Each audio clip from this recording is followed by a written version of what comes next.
السلام علیکم. مور په دنیا کې داسې یوه هستي ده چې د دې په شان یوه هستي بله نشته. د مور او د زوی په باره کې مې نن یو داسې فایدهمند بیان راوړلی. ویډیو سره تر پایه وګورئ او بیان راسره ضرور وګورئ. علماء لیکلي دي وی یو هلک ډېر تابعدار خپلې ټبر ته به وي زما د مور خدمت کوه، په ما د مور ډېر احسانات دي او دا ښه خبره ده. دا ښه خبره دی به چې سړی خپلې بیبي ته ووایي چې زما د مور خدمت کوه. که هغه یې نه کوي پخپله یې کوه، پخپله ته یې پخپله کوه، ته بد نه ښکاري.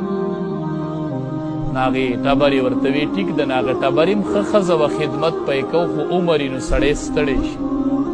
هغه ټبر یې ورته یوه ورځ وایي زه دې خدمت ډېره ستړې کړې ما، نو ته دې مور ته ووایې چې دا حقونه د سره حساب کېږي، په یو ځای به ورله بدله ورکړي.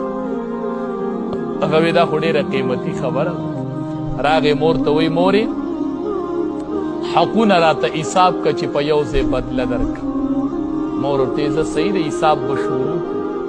وی زر خو ګورې نه کېږي ټیم به علي. وی صحیح ده وادلي ټیم خو حساب شروع کړه. وی صحیح ده نن نه به حساب شروع کړه. چې ماسخوتن یې بچې وده شو نو مور یې یوه ډکه لوټه د اوبو راواغېستل او په کټ کې ورته واړه. چې راپاڅېد وی دا څه کوې؟ وی ګورې کنځل به نه کوې ښه؟ وی صحیح ده.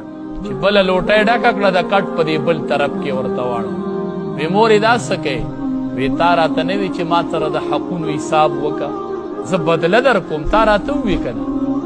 وی مور ورته وایي چې ما 2.5 کاله ستا سره د متیازو په لون کټ کې ایستلي وو. 2.5 کاله نن ته یوه شپه په دې لون کټ کې د اوبو په لون کټ کې وکړه، نو ماله به د یوې شپې بدله راکړي.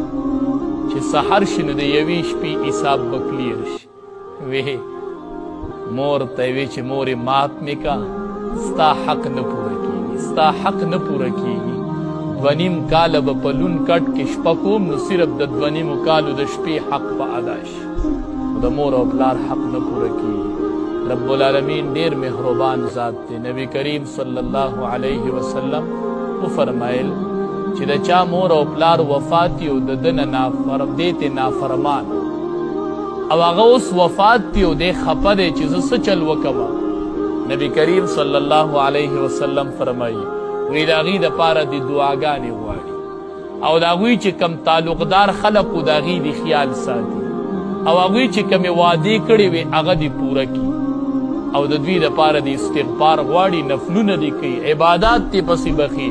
وی تر دې چې الله به دا سړی نیکوکار ولیکي، الله به تې د نافرمانۍ دا لیبل ختم کی او الله به یې تابعدار ولیکي. د دې نه بل مهربان ذات شته دی؟ وی د مرګ نه پس ورته دعاګانې کوه تر دې چې الله به دې فرمان بردار ولیکي. رب العالمین ویډیو مې وکړه ملګرو. که چېرې ویډیو مې خوښه شوې وي لایک کړئ او د خپل ملګرو سره یې ضرور شیر کړئ. انشاءالله په بله نوې ویډیو کې به ملاویږو. د الله په امان.